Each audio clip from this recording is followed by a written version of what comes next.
I stared at Tom's back as he walked away, his sister Nancy trailing behind him like an obedient lapdog. "Maggie, taking care of your mother-in-law is your job while we're gone. Don't mess it up," he tossed over his shoulder without even a glance in my direction. As the front door slammed shut, I let out a long breath, my shoulders sagging. 4 weeks alone with Caroline, Tom's bedridden, mute mother. The same woman who had treated me with thinly veiled disdain from the moment I'd married her son 5 years ago. I trudged up the stairs to Caroline's room, dreading the next month.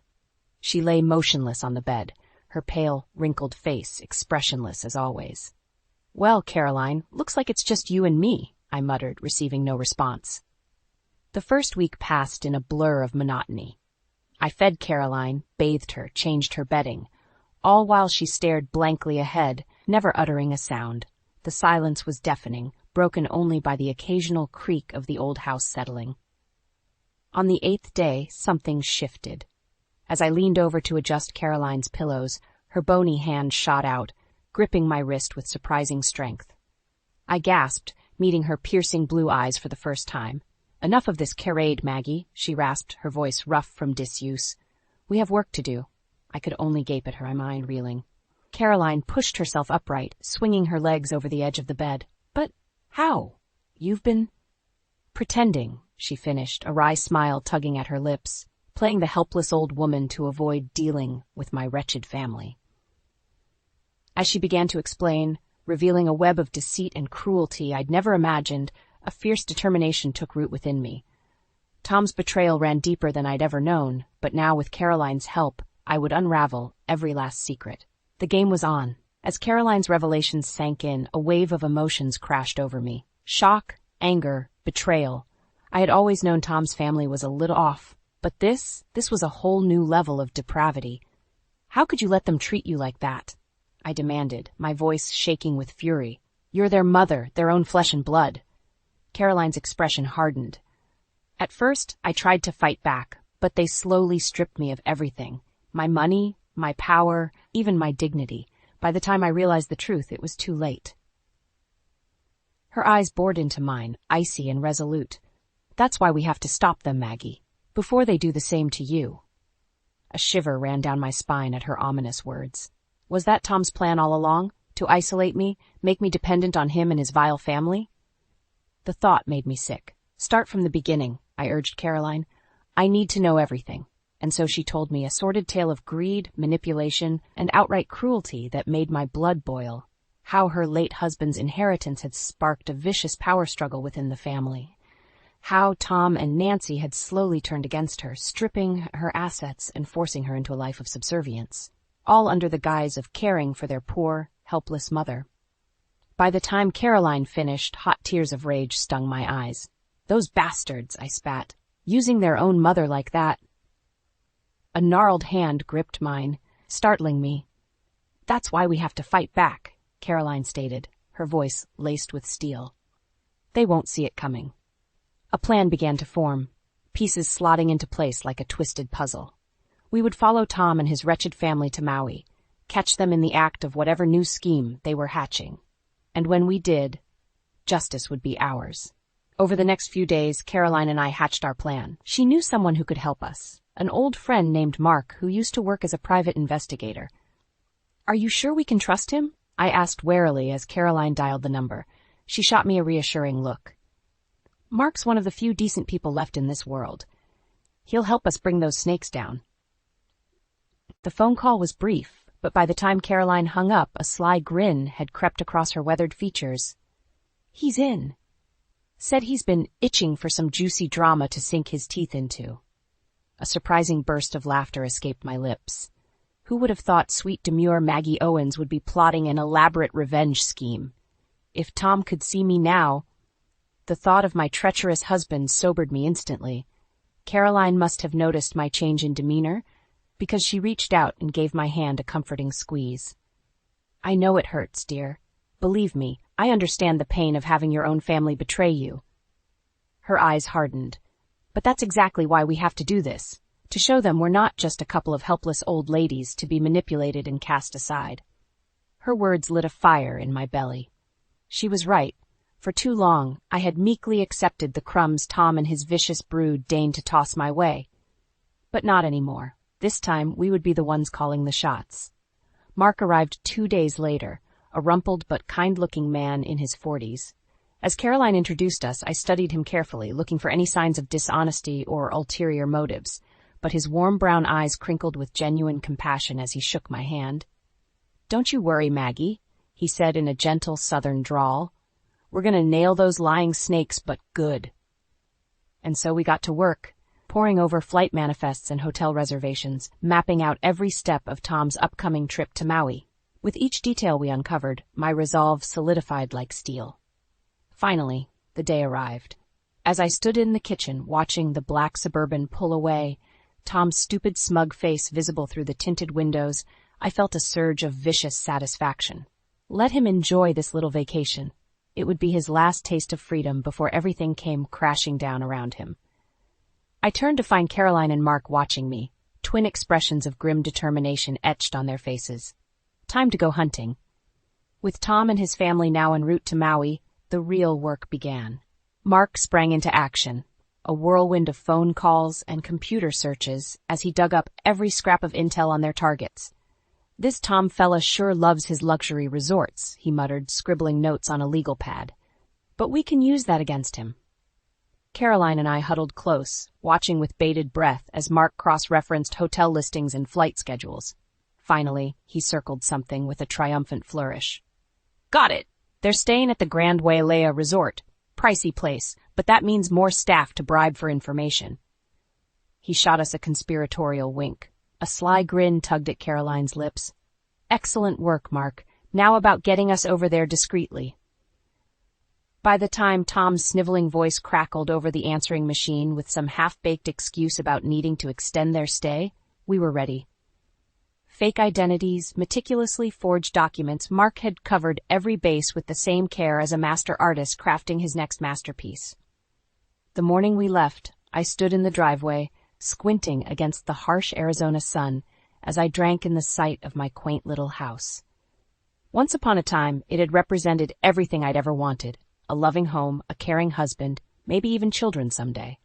Now it was just another empty facade, a monument to the lies my life had become. Tossing my suitcase into the trunk with a decisive thunk, I slid into the back seat beside Caroline. Her face was set in stony determination, any traces of frailty or fear utterly banished. This was a woman who had stared into the depths of betrayal and emerged emboldened, ready to face any challenge head-on. As Mark peeled out of the driveway, I twisted in my seat for one last glimpse of the house rapidly disappearing behind us. A strange sense of finality washed over me, as if I were shedding an old, tarnished skin and being reborn into something new, something stronger, uncompromising, unafraid. This time, there would be no more lies, no more hiding in the shadows while others schemed and plotted in the light. This time, the snakes would get their just desserts. Maui was every bit as beautiful as the glossy travel brochures promised: sun-drenched beaches, swaying palms, and crystal-clear waters that seemed to beckon weary souls. Too bad we weren't there for a vacation. Mark had booked us a modest room at a different resort, far enough away to avoid any accidental run-ins with Tom's crew.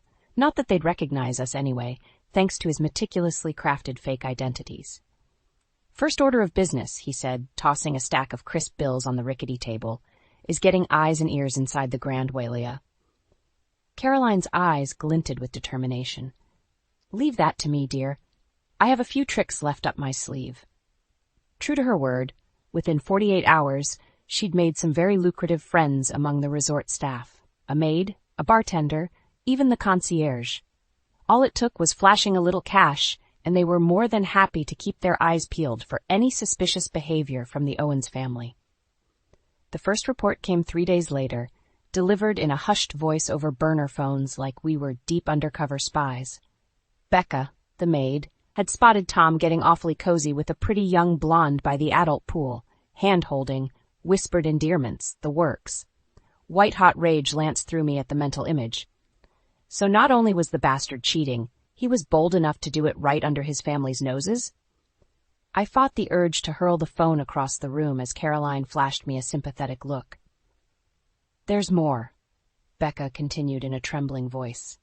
I overheard Nancy and that trollop Becca talking about some kind of plan to cut you out, Maggie. Make it look like you just up and left Tom high and dry so they could take the house.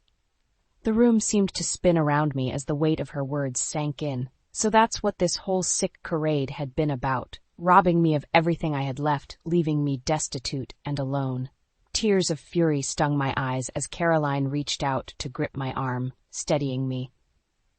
Breathe. Maggie, she murmured.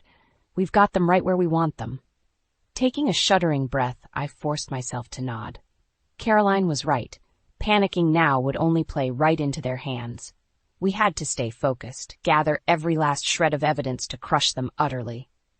Over the next few days, the calls kept coming. Sordid details of Tom's affair, overheard conversations about their insidious plot to steal my home and inheritance.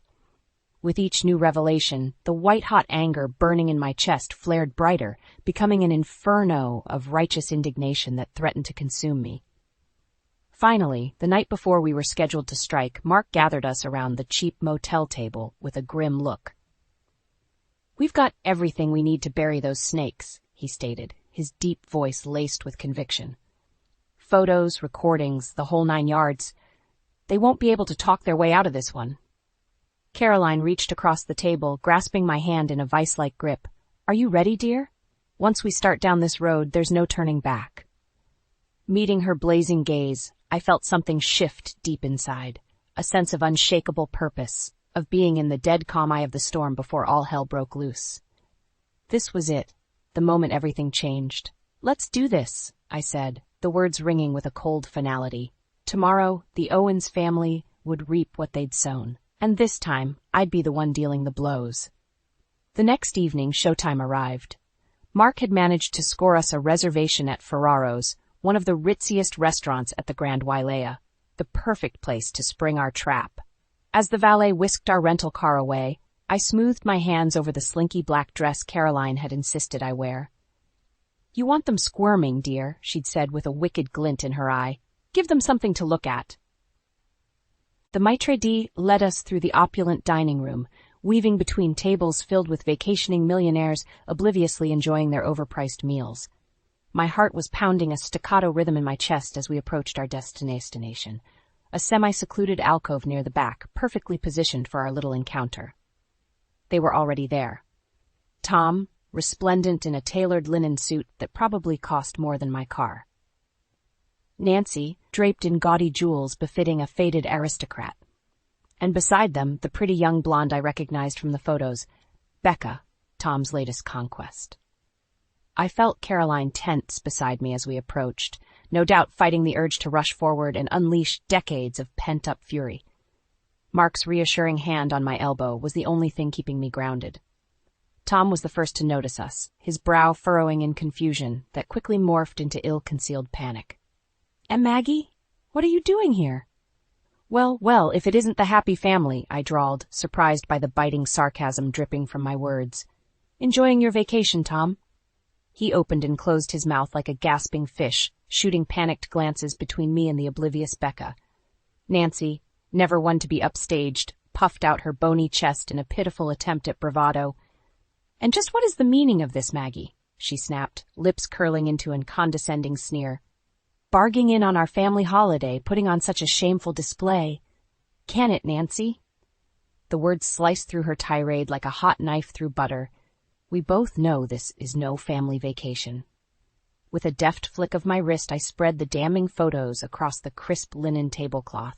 Tom draped all over Becca by the pool, whispering into her ear, his face drained of color as his mistress's pretty features contorted in shock and revulsion. You've been watching us? He choked out, hands trembling. A cruel smile twisted my lips. Among other things, care to explain to your little friend here about your plan to steal my home, my inheritance? Becca's head whipped around, eyes wide with a mixture of horror and bewildered hurt. Tom, what is she talking about? The question seemed to catalyze something within him. Suddenly he was on his feet, fists clenched, a vein pulsing angrily in his forehead. You stupid little he snarled, seemingly forgetting we were surrounded by gawking onlookers. That's when Caroline made her move. With a spryness that belied her age, she shot out of her seat and seized him by the lapels, slamming him back into his chair with a surprising burst of strength. "Not another word out of you," she hissed, her face a mask of pure venom as she loomed over her cowering son. "You've tormented me for the last time." Tom's eyes bulged in shock and terror as he finally registered the woman restraining him, the same helpless old crone he'd been belittling and demeaning for years. "Mom? But how?" The sickly sweet smile she turned on him then was somehow more chilling than any glare. "What's the matter, Tommy? You look like you've seen a ghost." The shocked silence that fell over our secluded alcove was deafening.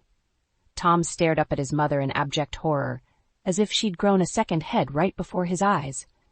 Nancy looked equally stunned, her bravado evaporating like smoke.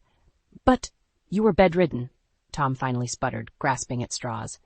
"We took care of you, Mother, after Dad died and left everything in shambles." "Don't you dare play the victim with me, Thomas Owens." Caroline spat, her frail body practically vibrating with pent-up rage. "Not after what you and your wretched sister did to me."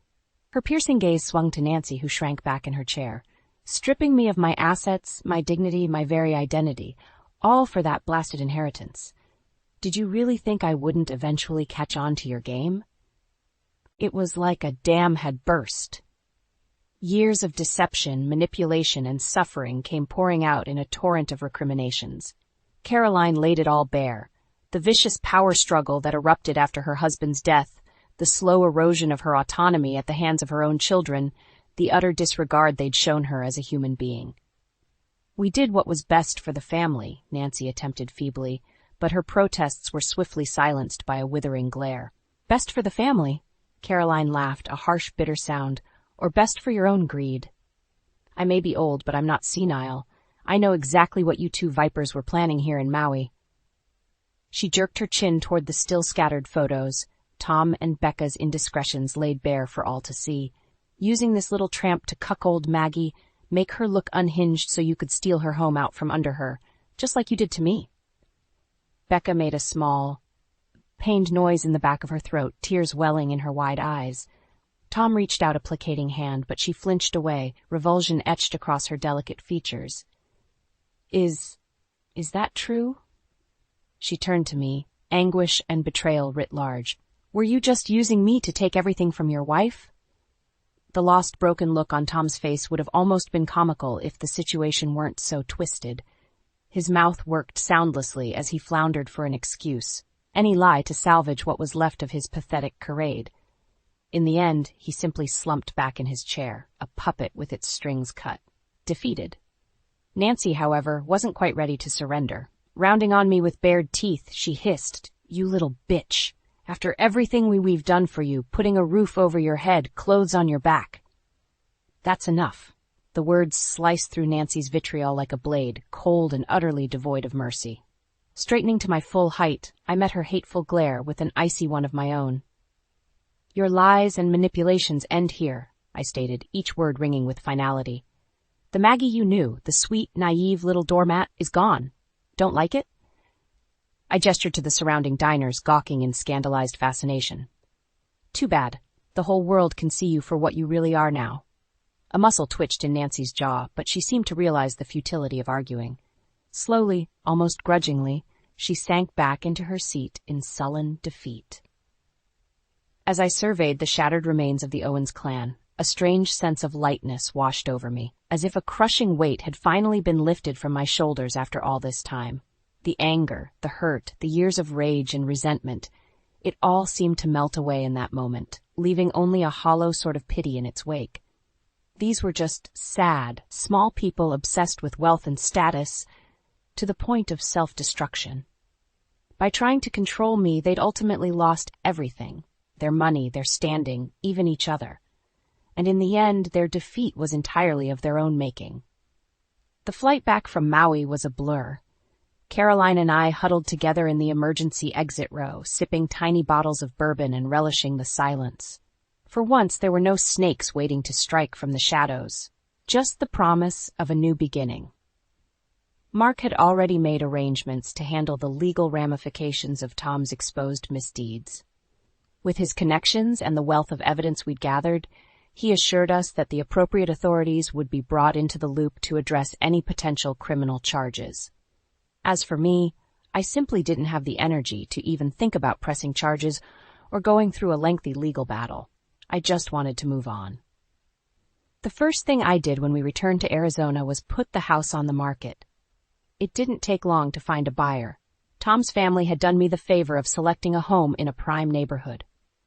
As I signed the final paperwork that transferred ownership, I felt an unexpected pang of sadness watching the new owner's excited expressions. Try not to make the same mistakes I did, I couldn't help but murmur as I handed over the keys. With the house settled, it was time to decide my next steps. Caroline and I spent an evening camped out at a local diner, poring over maps and apartment listings as we tried to figure out our new path. "I was thinking somewhere new," she said, tracing her finger over the map. "A fresh start, away from all these bad memories." I nodded slowly. As much as I'd once loved the idea of settling down in the suburbs, raising a family of my own, that dream felt tainted now, irrevocably tarnished by Tom's betrayal and the upheaval that followed. Maybe it was for the best to leave it all behind, to forge ahead into the unknown. "I'm open to it," I agreed. "Any preferences?" Caroline's eyes took on a distant look as she studied the map. "You know, I've always wanted to see New England in the fall. The changing leaves, the crisp air." She let out a contented sigh. "It seems like it would be a lovely place to plant some new roots." I couldn't help but smile at the image she painted, the two of us surrounded by vibrant autumn splendor, finally at peace after the turmoil we'd endured. A chance to reinvent ourselves in a place where the Owens name meant nothing. New England it is, then. In the weeks that followed, we began making preparations for our new life, selling or donating what little we had left in Arizona, researching potential towns and job prospects in the Northeast.